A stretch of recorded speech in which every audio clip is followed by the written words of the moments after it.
Good morning friends. আমি উঠে পড়েছি সকাল সকাল। ডোডো আর মেয়ে ঘুমাচ্ছে যিশু বাবার নাম নিয়ে। আজকের দিন আমি শুরু করছি, ঠিক আছে? তো চলো, সকালবেলা আমার স্নান হয়ে গেছে।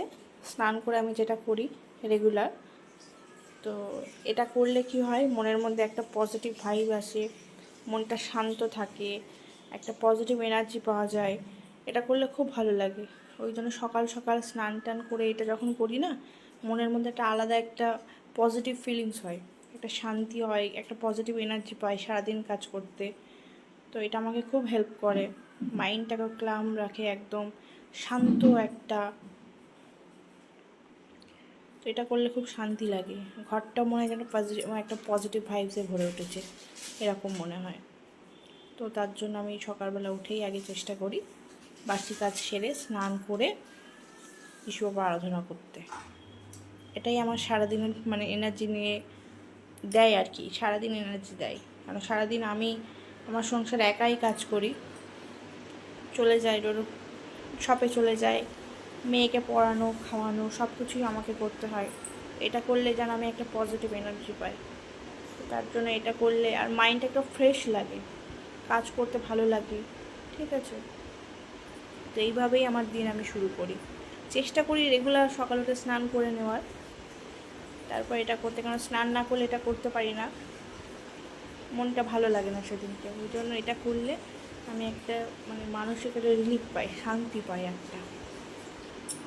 এটা তো আমার কাজ, আমাকে করতেই হবে। আর এটা করলে একটা ঘরের মধ্যে একটা পজিটিভ ভাইব আসে,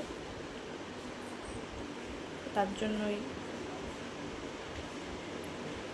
তো এইবার হয়ে গেল, যিশু আরাধনা করলাম, মনে অনেক শান্তি, অনেক পজিটিভ এনার্জি পেলাম।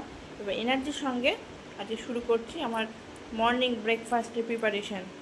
দেখো, ডোডো বলে পরোটা খাবে, আমি পরোটার মধ্যে জোয়ান অ্যাড করি। জোয়ানটা দিলে কি হয়, একটা ফ্লেভারও হয়, কোনো অসুবিধাও হয় না, একদম ফিট থাকে, যে গ্যাস অ্যাসিডিটি প্রবলেম হয় সেটা হয় না। তার জন্যই আমি জোয়ানটা অ্যাড করি, এটা ভালো লাগে খেতে।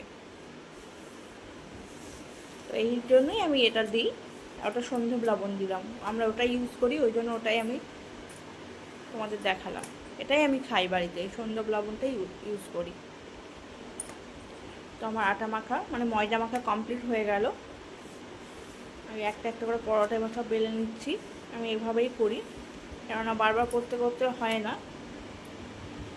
ওই জন্য আমি একবারে রেডি করে নিয়ে তারপরে ভাজি, তাহলে আমার সুবিধা হয়।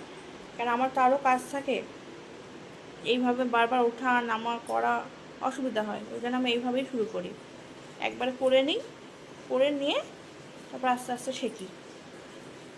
মাঝে মাঝে ডোডোকেও বলি একটু হেল্প করে দিতে, এরকম করলে সুবিধা হয়। আর ওটিকে দেখো, সাইডে চাও বসিয়ে দিয়েছি, আদা দিয়ে জল এখন ফুটছে, একটু ফুটতে টাইম দিয়েছি, হয়ে গেলে তারপরে খাবো। কেন ডোডো আবার পরোটার সঙ্গে চা খায়, তার জন্য একদিকে পরোটা ভাজি, একদিকে চা বসিয়ে দিই। ও বলে একদিকে পরোটা হবে, একদিকে চা বসাবে, নাহলে গরম গরম খেতে পারবো না। আর ওকে সবসময় গরম গরম দিতে হয়।